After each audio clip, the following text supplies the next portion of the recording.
G'day on a very bright and beautiful morning here in downtown Austin, and in this video I'm going to tell you what the drivers drove to the track, and I can tell you straight up there were horses, hogs, sports cars, SUVs and more. Amazing variety, all coming up in 8 seconds time.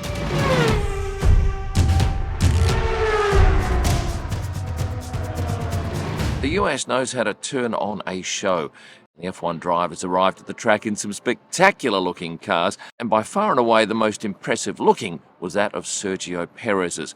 The shiniest, well, probably Valtteri Bottas's, but I'll get to those two a little later on. But everything is big in Texas, and many drove big cars. So let's start with the funniest guys on the grid, Daniel Ricciardo and Lando Norris, who I found hugging it out on track on Thursday afternoon. So what did they drive? Lando rolled up in a Ford Expedition Max. This is a big SUV. Starts at around $81,000 here in the US. It's got a magnificent Bang & Olufsen stereo system in it, 22 speakers including a subwoofer. Thankfully it's easy to work out what Lando and Daniel drive because their names are always on the stickers. And moving on to Daniel now, on the Thursday he rode a horse into the track. Now, I'm guessing this was a probably 2016 model. It was 1 horsepower, manual transmission. This runs on hay and oats. Top speed around 60 kilometers an hour. This is a single-seater, and I would urge you to go to my last video to find out more about why Daniel rode Horsey McHorse into the paddock on the Thursday. You'll find a link for that video in the description below. I was also told that he was seen on one day coming in a McLaren, but I can't confirm that. But on at least 2 days he was driving the Ford Expedition Max. Of course, F1 has an amazing history here in the US, and I've just been flicking through Race Weekend's Formula One in the USA issue. This is a stunning large format coffee table magazine, and it takes a dive into the deep history of F1 in the States through some super photography and storytelling. And unlike today's video, there's no advertising in Race Weekend, so you can take it all in without being distracted. And when you take up Race Weekend's US $100 subscription offer, you get 3 other editions with it. Jet Set F1, all the GP destinations, F1 in the 1970s, and F1 World Champions. You can only get it by ordering online, and there's a link in the description below, or head to Race Weekend and use the promo code KIM for 10% off. Alex Albon was driving a GMC Denali, a monster truck. These things get about, well, as little as 14 miles to the gallon. Great for towing though. They start around $75,000. And I should say that fuel here at the moment's running at about $3.30 US a gallon, or 87 cents a litre, and the locals are complaining because that's quite high. Well, in Europe earlier this year I was paying around $2 a litre, so that's more than double the price here. So the Americans have got it pretty good when it comes to fuel pricing. Nicholas Latifi, he was also driving the same GMC Denali. How long was the drive? Well, most of the drivers stayed in the city, and it's about a 25-minute trek out to the track along a freeway. Although on the Friday night, getting back to town was very busy. And when I say very busy, it might have added another 25 minutes to the journey. But certainly on race night, Sunday night, it was a dream getting out of there. I think I left 3.5 hours after the end of the race. Didn't have a problem. Next up, Pierre Gasly. I'm delighted to say that he wasn't in a Civic Type R. Instead, he was in an Acura Integra Type S. These start around $31,000.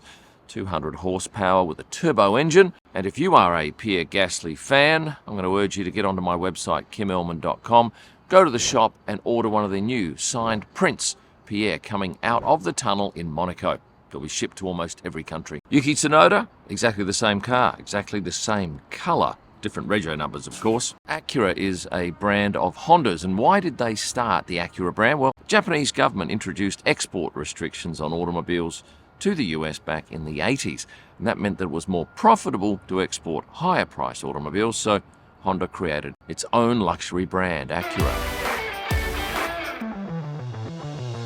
Coming up, you will love the cars that the Red Bull drivers drove. But first, Kevin Magnussen driving a white Chevy Tahoe. These start around $54,000 here, 420 horsepower. And I like this stat, available camera views 13. So you can see plenty from inside that cabin. And Mick Schumacher, he was the only one I didn't see, but I believe he was also driving a large Chevy Tahoe, and probably grey in colour. Oh, let's get on to Sergio Perez's car now, because it was easily the most spectacular car that we saw this weekend. A yellow Acura NSX. I loved it. And Max Verstappen, well, he was assigned also an Acura NSX. He got a grey one, well, maybe silver, but never actually drove it because Brad Scanes ended up driving that into the track. Why? Well, Max needed at least 3 or 4 seats. That thing has 2, so there was no opportunity to get everybody in, so Max ended up coming in with Cengiz, who was the Red Bull driver, and Bradley got to drive the NSX. Bradley also had a fairly healthy swig of not champagne, it's sparkling wine, isn't it, after the race on Sunday, when the team was announced as the Constructors' Champion, and everybody passed around this monster bottle, which I believe is a Methuselah, and everyone had a swig. I must say that the car park in Austin is a real pain in the bum for doing what I do, because it's so large, there is no markings for any drivers, it's a free-for-all. Unless you were standing right in the middle of the car park, chances are you're not going to see what drivers are driving what car. But I've managed to sift through it for you, and I've come up now with Fernando Alonso in a white Chevy Tahoe. He was dropped at the swipe gates by his brand manager Alberto, who would then go and park in the car park, and Esteban Ocon driving the same vehicle. And on the subject of parking, I was spotting signs up to about $60 to park your car probably half a kilometre away from the track. But then someone said, no, there was somebody charging $200 quite close to the track, which is a fair ask, especially if you go on all 4 days of the race. Of course, the F1 drivers don't need to worry about paying for parking, and Valtteri Bottas took up very little space because he arrived on a 2-wheeler with his girlfriend Tiffany Cromwell. Thursday afternoon he stopped to tell me that he was riding a Harley in the morning because I wasn't out there to see it, so I made a point of going out on Saturday to capture these shots, and again on Sunday, wearing the Harley helmets.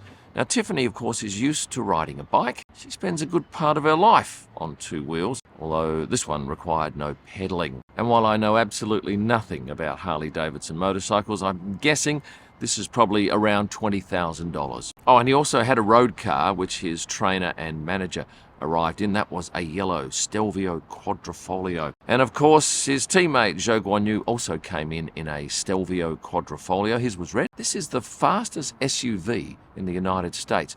It's a V6, does 0 to 100 in 3.6 seconds. That's around the same as my Porsche 911 Turbo. It's 505 horsepower, does top speed of 283 kilometres an hour. That's just under 180 miles per hour. It's an 8-speed auto, and I love the paintwork. Still a few cars to go, so let's do Lewis Hamilton. Arrived in an AMG EQS, red. It's an electric car. He had a driver. Now, I was told that on one night, the driver was in a mad panic because there was very little charge left in the engine, and it was almost certainly going to run out. So he was making a mad dash to find a charger, which I believe he found, but not after some searching. And George Russell's trainer, Aleix Casanovas, told me that they were driving an AMG GLE. I didn't see George on any day get out of his car or arrive at the swipe gate. 2 more teams to go, so let's go to the Ferraris of Charles Leclerc and Carlos Sainz. A white one, a Roma for Charles. This is a 3.9-litre twin-turbocharged V8, produces 612 horsepower. That's about the same speed to 100 k's an hour as the Stelvio Quadrifoglio. That's 3.4 seconds. 4-seater, back's a little bit squashy, of course. And there's no markings on the car indicating the model. That's on the dashboard. In America, they start at $222,000 and are quoted as the most affordable Ferrari. Carlos Sainz, just in a silver one. And finally, the last 2 drivers, Lance Stroll from Aston Martin, driving a green DBX. Now, on one day, maybe it was a Friday, he rolled up in a cowboy hat, jeans, boots, and was carrying a football. Now, we don't often see Lance having a bit of fun. Good to see him step out of the comfort zone there. And his teammate Sebastian Vettel, also driving a DBX. He too wore a cowboy hat in on one day. That's all 20 drivers, but I have 2 team principals, Mattia Binotto in a black Maserati Levante GT, and Otmar Safnauer in a silver Ford Expedition. A couple of things in closing. Please like the video. Takes a second or so to hit a button. Subscribe. Yes, you can subscribe. That doesn't cost you any money. And if you have a few dollars you want to invest in the channel, become a VIP member. You get a whole host of extras. Just find the join button next to the subscribe button on your laptop. All of my digital images, you'll find them at prostarpics.com. If you're looking for great gift ideas, get wall art, F1 photo books, and signed driver prints at kimellman.com. And you'll find my best images live from the track and all during the week on Instagram by searching at Kim Illman. Thanks for watching, and stay passionate.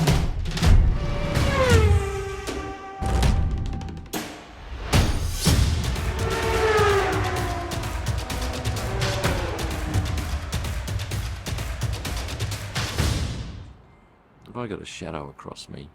Nope. Yeah, how have I got a shadow? Move over here.